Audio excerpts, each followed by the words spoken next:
Bismillahir Rahmanir Rahim. Assalamu alaikum. Dear students, this is the second lecture of chapter number 1 Introduction to Biology.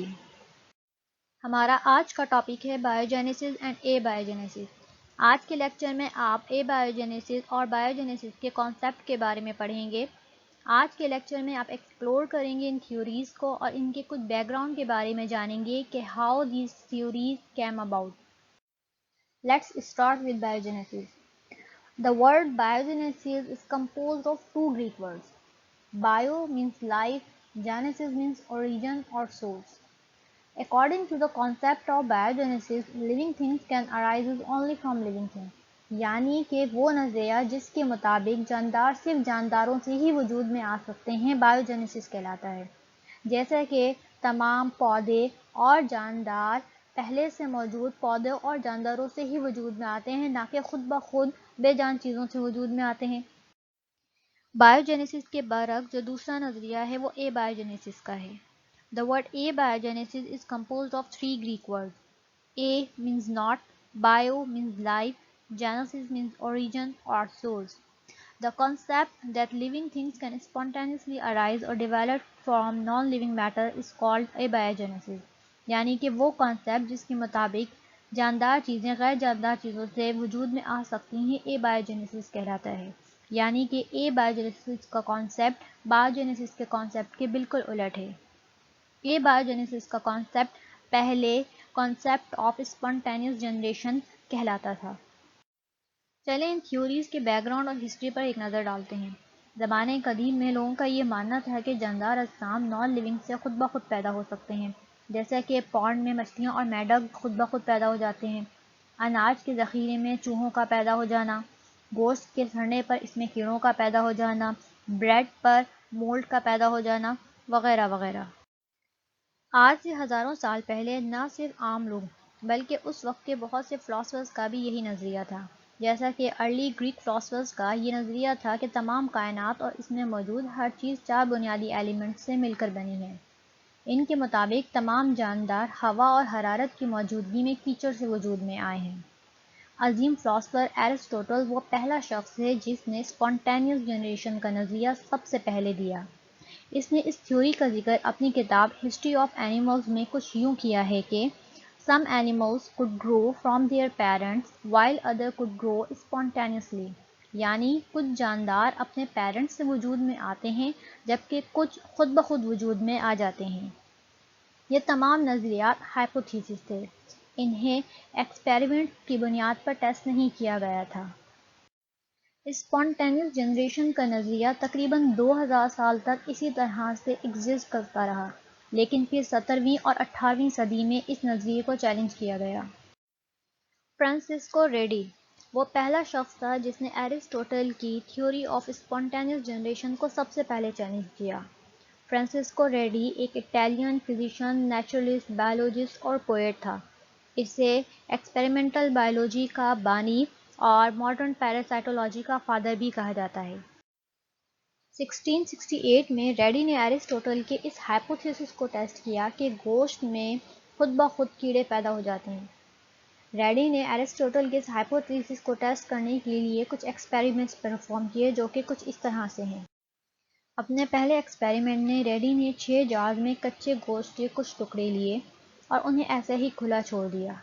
جیسے ہی گوشت نے گلنا سڑنا شروع کیا تو ریڈی نے یہ بات آبزرو کی کہ ان پر مکھیوں نے منڈلانا شروع کر دیا ہے. کچھ ہی دنوں میں گوشت کے ٹکڑوں میں میگٹس اپیئر ہو گئے. تقریباً 18 دنوں کے بعد یہ میگٹس خود بخود غائب ہو گئے اور ان کی جگہ گوشت کے پیسز میں چھوٹے چھوٹے انڈے کی طرح کی کوئی چیز اپیئر ہوئی. ریڈی نے اس چیز میں سے کچھ کو ایک الگ جار میں منتقل کیا اور اس جار کو ڈھک کر رکھ دیا. ریڈی نے یہ آبزرو کیا کہ ٹھیک 8 دن بعد ان انڈے نما چیز میں سے مکھیاں نکل آئیں جو کہ بالکل ان مکھیوں جیسی تھیں جو کہ گوشت پر منڈلا رہی تھیں. اپنے اس تجربے سے ریڈی نے جو نتیجہ نکالا وہ کچھ یوں تھا کہ مکھیوں نے گوشت پر انڈے دیے جو کہ بہت چھوٹے تھے. کچھ دنوں بعد گوشت میں جو کیڑے ظاہر ہوئے وہ دراصل مکھیوں کے لاروا تھے. 18 دن بعد یہ لاروا پیوپا میں کنورٹ ہو گئے. اس وجہ سے گوشت میں سے میگٹ غائب ہو گئے تھے اور 8 دن بعد ہر پیوپا میں سے مکھیاں نکل آئیں. پہلے ایکسپیریمنٹ کے بعد ریڈی نے دوسرا ایکسپیریمنٹ پرفارم کیا۔ اپنے دوسرے ایکسپیریمنٹ میں ریڈی نے 8 جارز لیے۔ 2 میں اس نے مردہ سانپ، 2 میں مردہ مچھلیاں اور 2 میں گوشت کے ٹکڑے رکھے۔ 8 میں سے 4 جارز کو ریڈی نے اچھی طرح سے کور کر دیا تاکہ اس میں مکھیاں داخل نہ ہو سکے، جبکہ باقی کے 4 جارز کو اس نے ایسے ہی کھلا چھوڑ دیا۔ کچھ دنوں بعد اوپن جارز میں میگٹس اپیئر ہو گئے، جبکہ وہ جارز جو کہ کورڈ تھے ان میں کچھ بھی اپیئر نہ ہوا کیونکہ ان میں مکھیاں داخل نہ ہو سکی تھیں۔ تھیوری آف اسپونٹینیس جنریشن کے ماننے والے کچھ کو ورکر نے اس بات پر اعتراض اٹھایا کہ جار کو سیل کرنے سے اس میں ہوا کا داخلہ بند ہو گیا، جبکہ ہوا اسپونٹینیس جنریشن کے لیے ضروری ایلیمنٹ ہے، اس لیے سیلڈ جار میں میگٹس اپیئر نہیں ہوئے۔ لہٰذا اس دعوے کو ٹیسٹ کرنے کے لیے ریڈی نے ایک اور ایکسپیریمنٹ کیا۔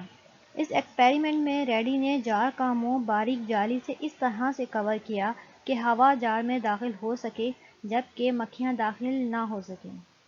ریڈی نے آبزرو کیا کہ اس بار بھی کئی دن گزرنے کے باوجود بھی جار میں کوئی میگٹ پیدا نہیں ہوئے، جبکہ اس بار جار میں ہوا موجود تھی۔ ریڈی کے ان ایکسپیریمنٹس نے یہ بات ثابت کر دی کہ لیونگ آرگنزمز صرف لیونگ آرگنزم سے ہی پروڈیوس ہو سکتے ہیں، لہٰذا بائیوجینیسس کا کانسیپٹ کنفرم ہو گیا جبکہ اے بائیوجینیسس کا کانسیپٹ غلط ثابت ہو گیا۔ 1748 میں ایک انگلش سائنٹسٹ جان نیدھم نے اسپونٹینیس جنریشن کی تھیوری کو دوبارہ ٹیسٹ کیا۔ نیدھم نے اپنے ایکسپیریمنٹ میں گوشت کے پیسز کو پانی کے ساتھ بوائل کیا، پھر اس نے اس گریوی کو ایک باٹل میں ڈالا اور باٹل کا منہ کارک کی مدد سے بند کر دیا۔ نیدھم نے یہ بات آبزرو کی کہ کچھ دنوں بعد اس گریوی میں مائکرو آرگنزمز گرو کر گئے ہیں۔ اس ایکسپیریمنٹ نے اے بائیوجینیسس کے کانسیپٹ کو دوبارہ سے زندہ کر دیا۔ بائیوجینیسس اور اے بائیوجینیسس کے کانسیپٹ پر سائنٹسٹ کے درمیان بحث جاری رہی، یہاں تک کہ 19ویں صدی کے بیچ میں ایک کمیشن تشکیل دیا گیا تاکہ اس مسئلے کو حل کیا جا سکے، اور آخر کار یہ ڈیبیٹ اس وقت ختم ہوئی جب 1864 میں لوئس پاسچر نے بائیوجینیسس کے کانسیپٹ کو اپنے ایکسپیریمنٹس کے ذریعے غلط صحیح ثابت کر دیا۔ لوئس پاسچر ایک فرینچ بائیولوجسٹ، مائکروبائیولوجسٹ اور کیمسٹ تھے۔ انہوں نے ویکسینیشن، مائکروبیل فرمنٹیشن اور پیسچرائزیشن کے پرنسپل ڈسکور کیے۔ 1864 میں لوئس پاسچر نے یہ ایکسپیریمنٹ بائیولوجسٹ کے ایک کمیشن کے سامنے پرفارم کیے۔ لوئس پاسچر نے یہ ایکسپیریمنٹ ایک ایسی فلاسک میں پرفارم کیا جس کی نیک سوان شیپ یا ایس شیپ تھی۔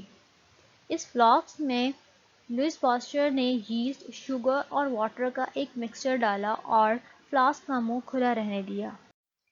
پھر لوئس پاسچر نے اس مکسچر کو اس طرح سے بوائل کیا کہ اسٹیم کرو نیک کے ذریعے باہر نکلی۔ بوائل کرنے کے بعد اس فلاسک کو ٹھنڈا کیا۔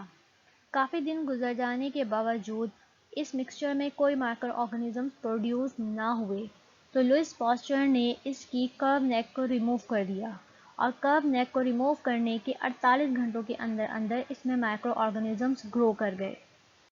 لوئس پاسچر کے ایکسپیریمنٹ سے ہم یہ نتیجہ نکالتے ہیں کہ جب لوئس پاسچر نے فلاسک میں موجود مکسچر کو اس لیے بوائل کیا تاکہ مکسچر میں پہلے سے موجود مائکرو آرگنزم ختم ہو جائیں۔